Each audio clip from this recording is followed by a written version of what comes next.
Print media is not dead. Contrary to popular belief, it's alive and well. I mean, people still subscribe to magazines and read newspapers, and many of these publications offer incredibly targeted audiences for real estate investors looking for their next deal. I'll show you why you want to consider print media and how to make it work for you. And I'm going to show you it's much cheaper than you might be thinking. But before we go there, click the subscribe button, ring the notification bell, because I post cool stuff like this each and every week and you don't want to miss it. Let's go.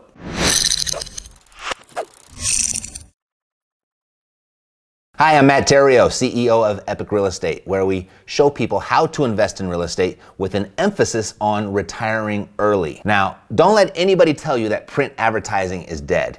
Even in the age of the internet and the convenience of smartphones, people are still paying attention to the printed word. And you can find motivated sellers by advertising in magazines and newspapers. Digital ads have become the norm when it comes to real estate investors marketing, but print advertising is hardly dying. If anything, it's leveling off after a long period of its decline. It's not going to ever completely disappear. And the truth is that the most effective advertising strategies will probably combine digital media and print.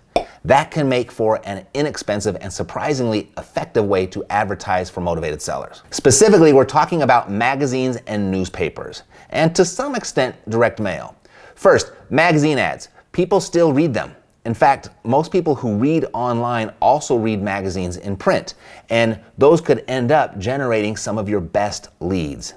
Digital advertising might reach more potential customers, but print is more likely to reach the right ones, especially when you're operating locally like most real estate investors do. The free local magazines are often a strong option. Local businesses frequently supply stacks of free local magazines. Look for them next time you exit your grocery store. They're free to the public and typically run informative articles such as spotlights on local business people or events that many find interesting. They often enjoy longer shelf life than the big national magazines. And what I like about them is they're automatically targeted for your local area. By definition, it's called a local magazine. Second, local newspapers can offer great brand exposure. Not everyone who scans the local paper for news, jobs, apartments, or high school sports is looking for your service, but they will be exposed to your brand every time they pick up that paper. And marketers know that the more brand exposure they get, the more inclined consumers are to consider their product or service when they eventually do feel the need to call you. Besides, people who read local newspapers often do so for the ads. They're looking for deals, they're looking for discounts. Like local magazines, local newspapers offer businesses a highly targeted audience. If there's any form of media that has become a poster child for the disruptive nature of digital media, it's the newspaper. The days of people reading the paper on the train to work or at the breakfast table might seem to be over, but newspapers, even in print, are far from dead. Nearly 70% of Americans read a newspaper, and 50% of those readers consume it only in print. In fact, some major big city newspapers are actually adding staff because they're doing so well. And newspapers serving smaller cities and rural areas have never suffered much from digital competition. They're still the best source of information in those areas. Generally speaking, the more hyper-local the newspaper, the more importance it's likely to hold among its readers. They do a lot of work to build relationships with their readers, to grow their own reputation. As they build trust, advertising with them becomes more beneficial because you're essentially siphoning off some of that trust for your business. Of course, a lot of people who read newspapers read them on tablets and smartphones, and that's okay. As is the case with magazines, your print and digital ad buys will likely be linked. Tailoring your ad to your budget is easy with choices like quarter page, half page, full page, and even small business card sized advertising spots. More on how you can save a ton of money with print advertising in just a minute. And if you like the idea of saving a ton of money, let me know by smashing the like button. The classified ads in your local newspapers are perfect if you are looking to post a job opening or offer a household service such as lawn cutting or cleaning. And people looking for those services are the same people who would potentially look to sell their house fast and for cash. As for how to write a magazine or newspaper ad, keep it simple. Your best bet is to begin with an engaging, eye-catching headline, relatively little text, and an arresting image when they're allowed.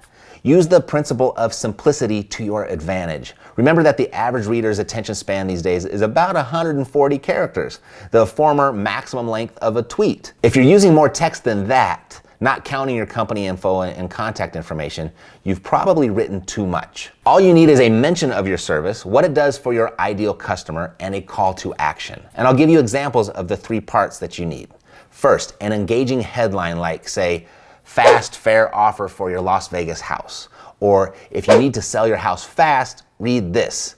Or get cash for your house as is, no commissions. Those are examples of headlines. Second, your body text might read something like this. I buy houses, any condition, quick cash, and quick close. Straight and to the point. Third, your call to action might read like this.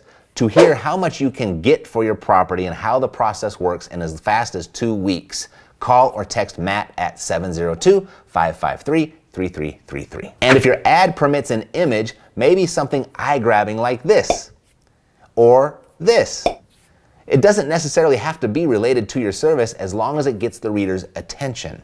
Or a photo that includes a local landmark works really well too, like this. So with all of that said, one of the basic commandments of advertising, whether online or off, is to always be testing.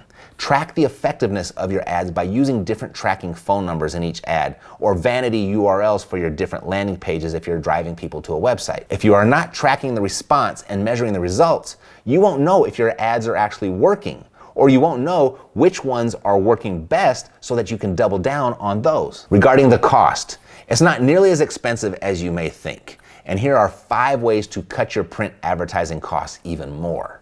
Number 1, negotiate. Don't just accept the list price or first price you're offered for your ads. Newspaper sales teams often operate on commission and have a reasonable amount of leeway in terms of their ability to offer deals. And if you ask for consideration or a discount in order to win your business, you will usually get one. Check if the cost of your ad includes listing on the newspaper's online portal too. And if not, negotiate inclusion as a part of your package. Some publications practically give their print ads away if you advertise with them online, and vice versa. A print buy can lead to free digital ads too. Don't hesitate to negotiate a print package when possible when you're buying other forms of advertising. You might get better results from your free print ad than you get from your paid digital ad. 2, advertise multiple times. The number of times that you advertise, also known as frequency, will change how much you pay per ad. These discounts should be listed in the newspaper's rate card, the magazine's rate card, and can be broken down by the amount that you spend.